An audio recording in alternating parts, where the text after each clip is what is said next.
முத்து மனோஜுக்கு ஒரு நல்லத எடுத்து சொல்லிட்டு இருக்காரு. ஆனா மனோஜ், நீ சொல்லி நான் கேட்கணுமாடா, போடா அப்படின்ற மாதிரியே பேசிட்டு இருக்காரு. விஜயாவும் ரோகிணியும் நீ என்ன சொல்றது நான் என்ன கேக்குறது அப்படின்ற மாதிரி பேசிட்டு ஒரு மாதிரி நக்கலா பாத்துட்டு இருக்காங்க.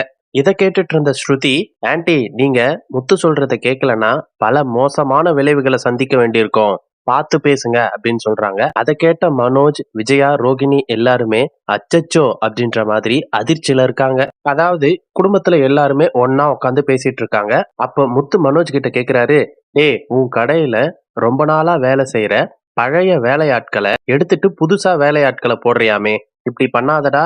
இது நீயே உன் தலையில மண்ணள்ளி கொட்டிக்கிறதுக்கு சமம். உனக்கு இந்த பிசினஸ பத்தி ஒண்ணுமே தெரியாது. நீ இந்த கடைய வாங்கியிருக்க, அவ்வளவுதான். ஒரு பொருளை எப்படி விக்கணும், எப்படி ஸ்டாக் பில்டப் பண்ணணும், எப்படி கஸ்டமரை கன்வின்ஸ் பண்ணணும், இது பத்தி எதுவுமே உனக்கு தெரியாது.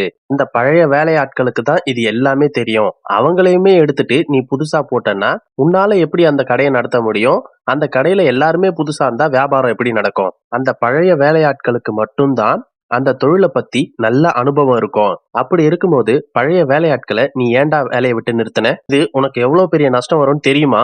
இதுக்கு மனோஜ், டேய் போடா, எனக்கு தெரியாது உனக்கு தெரியுமா என்ன? அவங்க எல்லாம் வயசானவங்கடா, அவங்கள வச்சுட்டு ஒரு பிரயோஜனமும் கிடையாது. அது வேற அவங்களுக்கு நிறைய சம்பளம் தர வேண்டியிருக்கு. இதே யங்ஸ்டர்ஸ் வச்சு வேலை செஞ்சா கம்மி சம்பளத்துக்கு வேலையாட்கள் நிறைய பேர் இருக்காங்க. இதுக்கப்புறம் பாரு, வியாபாரம் பிச்சுக்கிட்டு போகும் அப்படின்றாரு. இதை கேட்ட ரோகிணி நக்கலா முத்துவை பார்த்து சிரிக்கிறாங்க.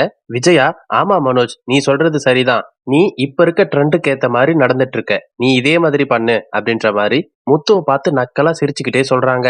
இது எல்லாத்தையும் கேட்டுட்டு இருந்த ஸ்ருதி, ஆன்ட்டி அவர் சொல்றதுதான் கரெக்ட். நானும் நிறைய கடையில பார்த்திருக்கேன். அவங்க அனுபவம் இருக்க ஆளுங்க சொல்றதான் அந்த கடை ஓனர்ஸே கேட்பாங்க. காசு வாங்குறது மட்டும்தான் ஓனரா இருக்கும். மத்தபடி பொருள் சேல் பண்றது எல்லாமே அந்த ஆளுங்களா தான் இருக்கும். முத்து சொல்றதுதான் சரி. மனோஜ் எடுத்திருக்க முடிவு தப்பான முடிவு.